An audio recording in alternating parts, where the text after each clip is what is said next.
आज हाम्रो राईको विशेष साकेला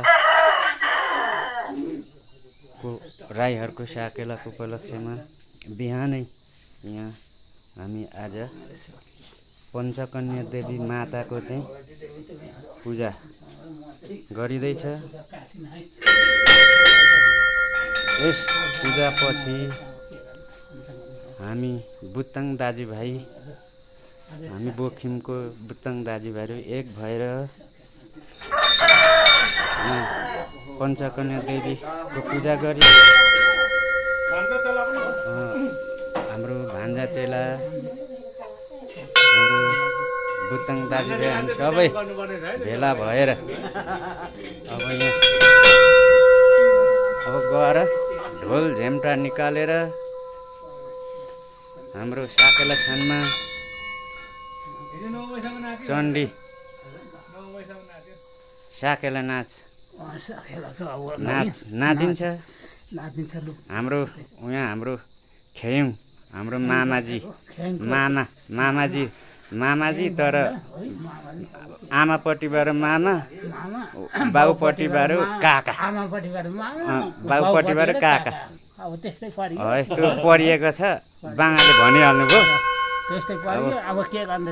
यता हाम्रो कान्छा भाइ अवतारमान राई यहाँ विशेष कति वर्षको अवसरमा चाहिँ आज यहाँ देवी पूजा गर्ने मौकामा भाइ पनि कान्छा भाइ पनि मेरो भाइ हो अवतारमान ठ्याक्का धेरै वर्षपछि चाहिँ यहाँ आएर एउटा पञ्चकन्या माताको पूजा गर्नु चाहिँ आइपुगेको छ।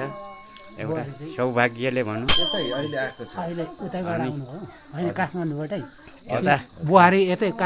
हाम्रो भान्जा चेला अर्जुन हाम्रो पुजारी विशेष रबिन राई हाम्रो रबिन बुत्ताङ यहाँ पूजाको सामग्रीहरू तयार पार्नु हुँदैछ।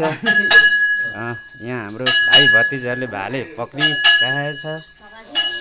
यता विशेष हाम्रो फेरि उता कति वर्ष धेरै वर्षपछि उहाँ चाहिँ हङकङवासी निवासी हो। अब यहाँ आएर यो पञ्चकन्या माताको चाहिँ सो पूजा गर्ने अवसर उहाँलाई पनि जुटेकोमा हाम्रो क्रिस बुत्ताङजी हुनुहुन्छ। उहाँ नाम चाहिँ उहाँको क्रिस बुत्ताङ हो यहाँ। अनि यता मचेन राई उहाँ अब हाम्रो भान्जो चेलो पनि हाम्रै यता अब मामाली गाउँमा बस्नु भएको तर उहाँको चाहिँ अब बास निवास चाहिँ के अरे इन्डिया दार्जिलिङमा बस्नुहुन्थ्यो। उहाँ अहिले इन्डिया आर्मी पनि हुनुहुन्थ्यो। उहाँ रिटायर भएर यहाँ बोखिम आएर पञ्चकन्या माताको चाहिँ उहाँले पनि पूजा गर्ने अवसर पाउनु भएको छ। अब यहाँ यसरी बस्नु भएको छ। यसरी अब केही यसो हाम्रो कान्छा भाइले केही एक शब्द बोलु जस्तो लागेर यसो उहाँलाई यो अब भनिहाल्नुभयो होइन। यो हामी चाहिँ यो उभौलीको समय यो उभौली याम हो। खास गरी अब जाडोको अन्त्य भएसँगै अब गर्मी सुरुवात भएसँगै हाम्रो पुर्खाहरू चाहिँ अब उँभो लाग्ने समय हो यो। खोलाका माछाहरू उँभो लाग्छन् यो समयमा, चराचुरुङ्गीहरू उँभो लाग्छन्, वन्यजन्तुहरू उँभो लाग्छन्। उँभौली याम हो त्यो भएर यो प्रकृति मैत्री पनि भएको हुनाले हामीले चाहिँ यो यामलाई प्रकृतिको पूजा गरेर यसलाई यो याम चाहिँ हाम्रो अझ भव्य शुभ्य भाव्य होस् भनेर हामी आजदेखि उभौली पर्व मनाउँछौँ। र आजकै दिन चाहिँ खास गरी हामी देवीको पनि पूजा गर्छौँ। र यो देवीको पूजा गरेर चाहिँ हामी अझ इष्ट देवताको चाहिँ हामी सबैको कल्याण गरौँ भन्नका निमित्त सबैको घर घरबाट पूजा गर्ने कार्यक्रम गर्छौँ। भोजपुरको यो बोखिममा यो देवी थान छ। यहाँ चाहिँ सबै हामीले बिहान पूजा गर्छौँ र आज दिउँसो चाहिँ भव्यताका साथ साकेला नाच पनि नाच्छु।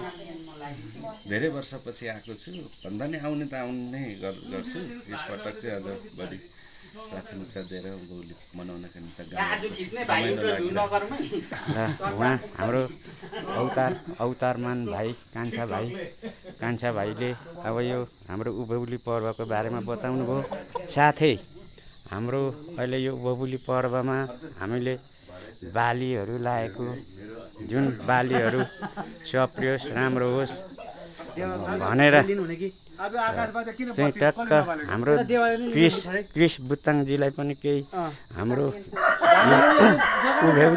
उँभौली पर्वको बारेमा केही ज्ञान छ भने ज्ञानका कुराहरू यसो भन्दैदेखि उत्तम हुने थियो। मलाई त्यति राम्रो ज्ञान त छैन, तर यो हाम्रो उँभौली चाड हो। त्यसको लागि हामी चाहिँ बिहान चाहिँ पञ्चकन्या देवीमा पूजा गर्छौँ, दिउँसो चाहिँ साकेला मनाउँछौँ, त्यति मात्रै बुझेको छु। यो हाम्रो उँभौली पर्व जसरी हामीले चाहिँ अब यो बाली नालीहरू लाइँदैछ भनेर एउटा रमाइलो खुसियालीको लागि पनि हामीले यो साकेला नाच्ने गर्दछौँ। हाम्रो जति पनि हामीले अहिले लाएको बिरुवाहरू जस्तै धान मकै कोदोहरू लाउने बेला हो, यसलाई किरा फटेङ्ग्रा यस्ता वन्यजन्तुहरूले चाहिँ नखाइदियोस्, राम्रो होस्, सप्रियोस् भनेर हामीले यो साकेला नाच्ने गरिन्छ।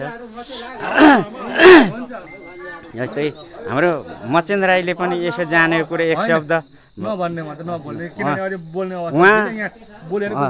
चाहिँ अलिकति सानै उमेरदेखि उहाँ दार्जिलिङ बस्नु भएकोले त्यति यो संस्कारको बारेमा त्यति थाहा नभएकोले उहाँले बोल्ने जमर्को गर्नु भएन। अब यसरी छ ल, आजलाई यो सरसर्ती यति मैले भनेर आजलाई यो विसर्जन गर्दै अहिले यहाँ म भोग दिएको, यहाँ हाम्रो देवी मातालाई यसो भोग चढाउने उसले भोग चढाएको एउटा क्लिप दिनेछु। ल अहिलेलाई यति।